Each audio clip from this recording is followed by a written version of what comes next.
మండలాధ్యక్షులకు మరి ఆయా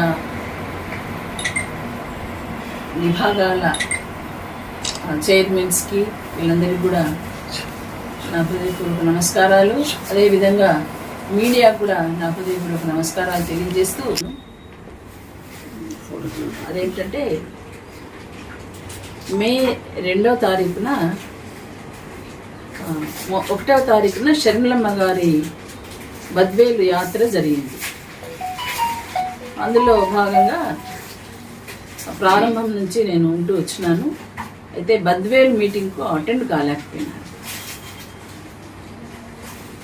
ఆ సందర్భంలో తెలుగుదేశం కార్యకర్తలు ఎవరైతే 2009-14లో మన వెంట నడిచినారో, కాంగ్రెస్ పార్టీకి వచ్చి మన వెంట నడిచినారు, ఆ నాయకత్వం అంతా కూడా, నాయకులు అందరూ కూడా వచ్చి నేను ఏదో కారణం చేత మరి బద్వేలుకు రాలేదని అనుమానించి నా మీద విపరీతమైనటువంటి ఒత్తిడి తీసుకొచ్చినారు. మీరు చంద్రబాబు నాయుడు గారు ఈరోజు కడపకు వస్తున్నారు మేడం, దయచేసి మీరు ఒక్కసారి చంద్రబాబు నాయుడు గారికి కనిపించండి అని విపరీతమైనటువంటి ఒత్తిడి తీసుకురావడం జరిగింది.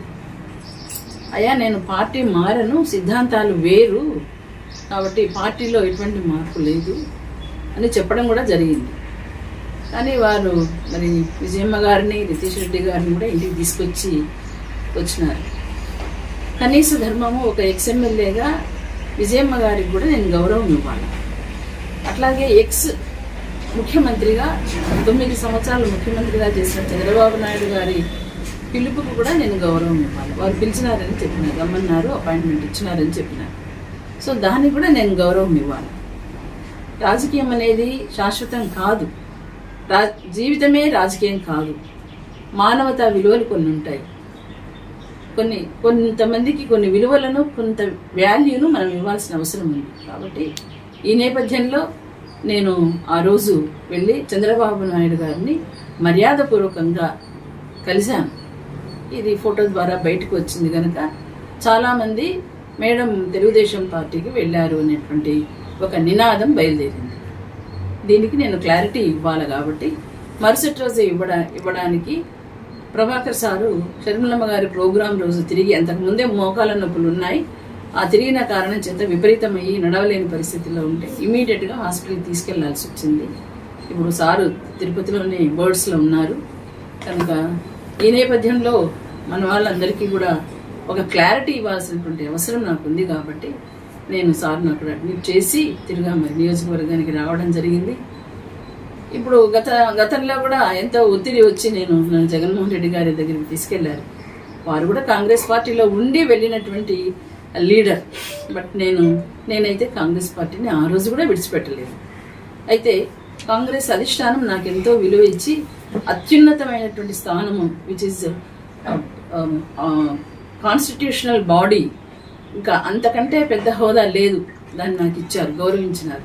నేను పని చేశాను, వారికి తృప్తికరంగా కూడా పని చేశానని నేను ఆత్మసాక్షిగా నమ్ముతా ఉన్నాను. కనుక కాంగ్రెస్ పార్టీని నమ్ముకున్న వాళ్ళను కాంగ్రెస్ పార్టీ విడిచిపెట్టదు.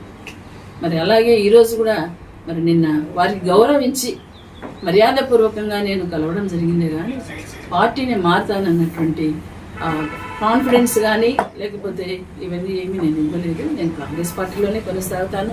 చచ్చినా బతికినా మరి కాంగ్రెస్ పార్టీ నన్ను నిలబెట్టింది. ఆ రోజు ఎక్కడో నేను మరి కాలేజీలో ప్రిన్సిపల్గా చేసుకుంటా ఉన్నా.